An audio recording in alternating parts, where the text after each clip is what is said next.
ಎಲ್ಲರಿಗೂ ನಮಸ್ಕಾರ.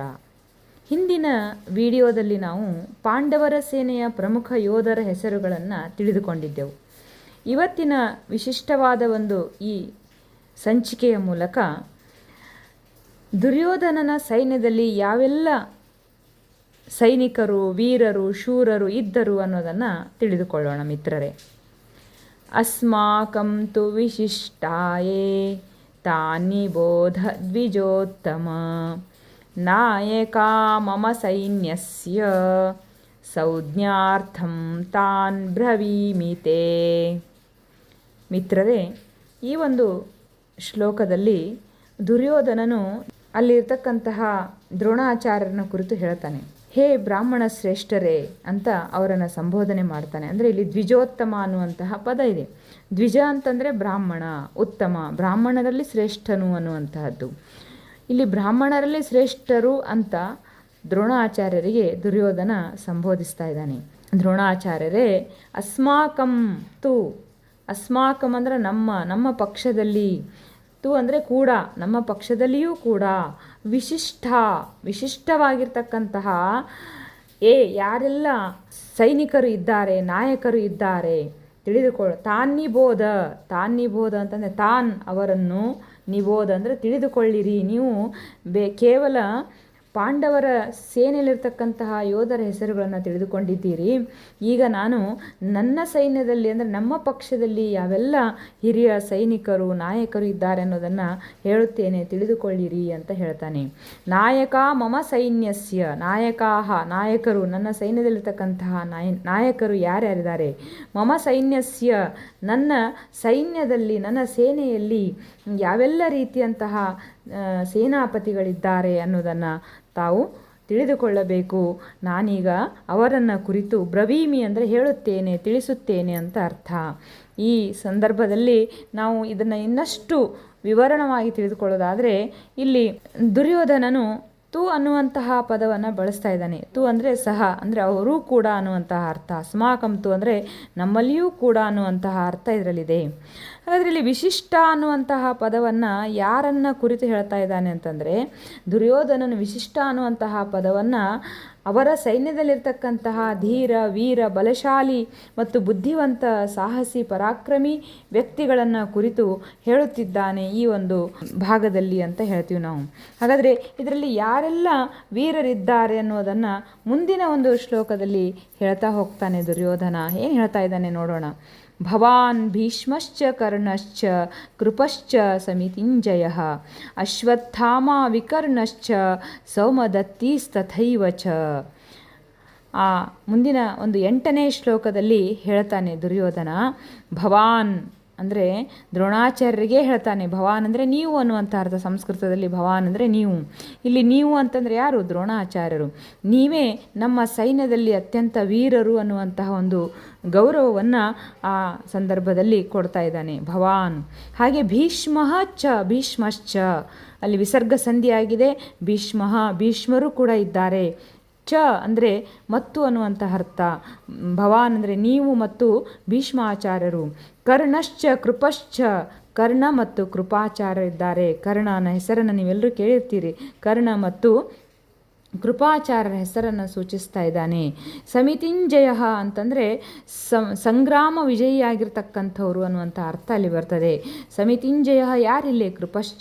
ಕೃಪಾಚಾರ್ಯರಿಗೆ ಈ ಮಾತನ್ನು ಹೇಳ್ತಾ ಇದ್ದಾನೆ ದುರ್ಯೋಧನ. ಅದೇ ರೀತಿಯಾಗಿ ತಥಾಯೇವ ಅಂದ್ರೆ ಅದೇ ರೀತಿಯಾಗಿ ತಥಾಯೇವ ಕೊನೆಯಲ್ಲಿ ಬರ್ತಾ ಇದೆ. ಅಶ್ವತ್ಥಾಮ ವಿಕರ್ಣಶ್ಚ ಸೌಮದತ್ತಿಸ್ ತಥಾಯವ ಚ. ತಥಾಯೇವ ಅಂದರೆ ಹಾಗೆಯೇ ಮತ್ತೆ ಯಾರ್ಯಾರಿದ್ದಾರೆ ಅಂತಂದರೆ ಅಶ್ವತ್ಥಾಮನಿದ್ದಾನೆ ಮತ್ತು ವಿಕರ್ಣನಿದ್ದಾನೆ. ಹಾಗೆ ಸೌಮದತ್ತಿ ಅಂತಂದರೆ ಸೋಮದತ್ತನ ಪುತ್ರ ಅಂತ ಹೇಳ್ತಾರೆ. ಸೋಮದತ್ತನ ಪುತ್ರ ಭೂರಿಶ್ರಮ ಅನ್ನುವಂತಹದ್ದು. ಹಾಗಾದರೆ ಈ ಶ್ಲೋಕದ ಮೂಲಕ ದುರ್ಯೋಧನ ತನ್ನ ಸೈನ್ಯದಲ್ಲಿರ್ತಕ್ಕಂತಹ ದ್ರೋಣಾಚಾರ್ಯ, ಭೀಷ್ಮಾಚಾರ್ಯ, ಕರ್ಣ, ಕೃಪಾಚಾರ್ಯ, ಅಶ್ವತ್ಥಾಮ, ವಿಕರ್ಣ ಮತ್ತು ಸೌಮದತ್ತಿಯರ ಪರಿಚಯವನ್ನು ಮಾಡಿಕೊಡ್ತಾ ಇದ್ದಾನೆ.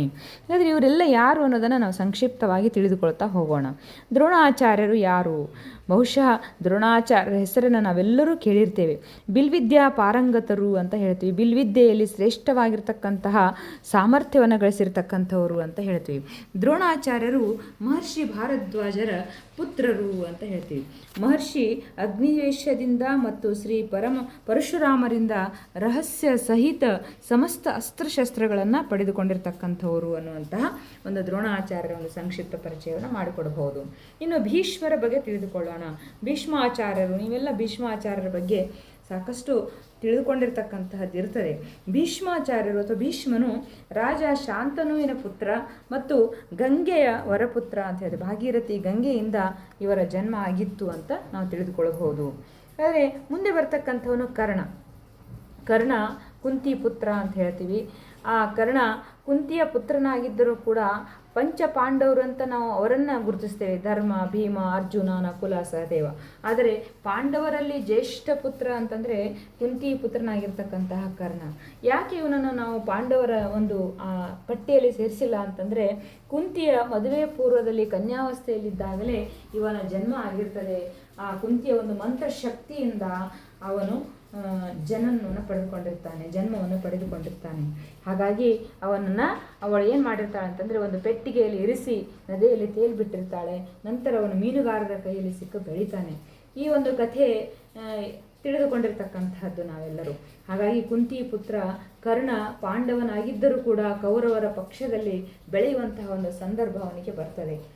ಇನ್ನು ಕೃಪಾಚಾರ್ಯರ ಬಗ್ಗೆ ತಿಳಿದುಕೊಳ್ಳೋಣ. ಯಾರು ಗೌತಮ ವಂಶದ ಮಹರ್ಷಿ ಶರದ್ವಾನರ ಪುತ್ರ ಅಂತ ನಾವು ಇವರನ್ನು ಗುರುತಿಸ್ತೀವಿ. ಸೊ ಹೀಗೆ ಧನುರ್ವಿದ್ಯೆಯಲ್ಲಿ ದೊಡ್ಡ ಒಂದು ಜ್ಞಾನವನ್ನು ಪಡೆದುಕೊಂಡಿರ್ತಕ್ಕಂತಹ ಇವರು ಪೂರ್ವ ಒಂದು ಜ್ಞಾನವನ್ನು ಪಡೆದುಕೊಂಡಿರ್ತಕ್ಕಂಥ ಅನುಭವಿಗಳು ಕೂಡ ಅವರು ಆಗಿದ್ದರು ಅಂತ ಹೇಳ್ತೀವಿ. ಇನ್ನು ಅಶ್ವತ್ಥಾಮ ಬಹುಶಃ ಎಲ್ಲರಿಗೂ ಗೊತ್ತಿರುವಂಥದ್ದು ದ್ರೋಣಾಚಾರ್ಯರ ಪುತ್ರ. ಇವರು ಶಸ್ತ್ರಾಸ್ತ್ರ ವಿದ್ಯೆಯಲ್ಲಿ ನಿಪುಣ ಮತ್ತು ಯುದ್ಧ ಕಲೆಯಲ್ಲಿ ಪ್ರವೀಣನೂ ಕೂಡ ಆಗಿದ್ದ ಅಂತ ಹೇಳ್ತೀವಿ. ಇನ್ನು ವಿಕರ್ಣನ ಬಗ್ಗೆ ಹೇಳೋದಾದರೆ, ದುರ್ಯೋಧನಾದಿ ಧೃತರಾಷ್ಟ್ರನ 100 ಮಂದಿ ಪುತ್ರರಲ್ಲಿ ಒಬ್ಬನ ಹೆಸರು ವಿಕರ್ಣ ಅನ್ನುವಂಥದ್ದು. ಧೃತರಾಷ್ಟ್ರನ 100 ಮಂದಿ, ಧೃತರಾಷ್ಟ್ರನಿಗೆ 100 ಜನ ಮಕ್ಕಳು ಅಂತ ನಾವು ಹೇಳ್ತೀವಿ. ಆ ಧೃತರಾಷ್ಟ್ರನ ಮಕ್ಕಳಲ್ಲಿ ದುರ್ಯೋಧನ ಹೇಗೋ ಹಾಗೆ ವಿಕರ್ಣನು ಕೂಡ ಒಬ್ಬ ಪುತ್ರ. ಅವನು ಧರ್ಮಾತ್ಮನಾಗಿದ್ದ ಮತ್ತು ಮಹಾರಥಿಯೂ ಕೂಡ ಆಗಿದ್ದ ಅಂತೇಳಿ. ಮಹಾರಥಿ ಅರ್ಥನೂ ನಾನು ಹಿಂದಿನ ವಿಡಿಯೋದಲ್ಲಿ ಹೇಳಿದ್ದೀನಿ. ಆ ರೀತಿಯಾದಂಥ ಮಹಾರಥಿಯೂ ಕೂಡ ವಿಕರ್ಣನಾಗಿದ್ದ ಅಂತ ಹೇಳ್ತೀವಿ. ಇನ್ನು ಸೌಮದತ್ತಿಯ ಬಗ್ಗೆ ತಿಳಿದುಕೊಳ್ಳೋದಾದರೆ, ಇವನು ಸೋಮದತ್ತನ ಮಗ. ಭೂರಿಶ್ರಮ ಅನ್ನುವಂಥ ಒಂದು ಹೆಸರು ಇವನಿಗೆ ಸೌಮದತ್ತಿ ಅನ್ನುವಂಥ ಹೆಸರಿಂದ ಕರೆಯಲಾಗ್ತದೆ. ಶಾಂತನುವಿನ ಅಣ್ಣ ಮಾಲೀಕನ ಮೊಮ್ಮಗ ಅಂತಲೂ ಕೂಡ ಇವನನ್ನು ನಾವು ಗುರುತಿಸ್ತೀವಿ. ಹೀಗೆ ಈ ಒಂದು ಸೈನ್ಯದಲ್ಲಿ ತಥಾಯೇವ ಅಂದರೆ ಅನೇಕರು ವೀರ ಶೂರರು, ನಾಯಕರುಗಳು, ಅತ್ಯಂತ ಒಂದು ಜ್ಞಾನಿಗಳು, ಬಿಲ್ವಿದ್ಯೆಯನ್ನು ಬಲ್ಲವರು, ನಿಪುಣರು ಕೂಡ ಇದರಲ್ಲಿ ಇದ್ದರು ಅನ್ನುವಂಥದ್ದನ್ನು ಈ ಒಂದು ಶ್ಲೋಕದಲ್ಲಿ ನಾವು ತಿಳಿದುಕೊಳ್ತಕ್ಕಂಥದ್ದು. ಹೀಗೆ ಮುಂದಿನ ಒಂದು ಭಾಗದಲ್ಲಿ ಮತ್ತಾರ್ಯಾರ ಬಗ್ಗೆ ದುರ್ಯೋಧನ ಪರಿಚಯವನ್ನು ಕೊಡ್ತಾನೆ ಅನ್ನೋದನ್ನು ಮುಂದಿನ ಒಂದು ವಿಡಿಯೋದಲ್ಲಿ ತಿಳಿಯೋಣ. ಅಲ್ಲಿವರೆಗೂ ಧನ್ಯವಾದಗಳು.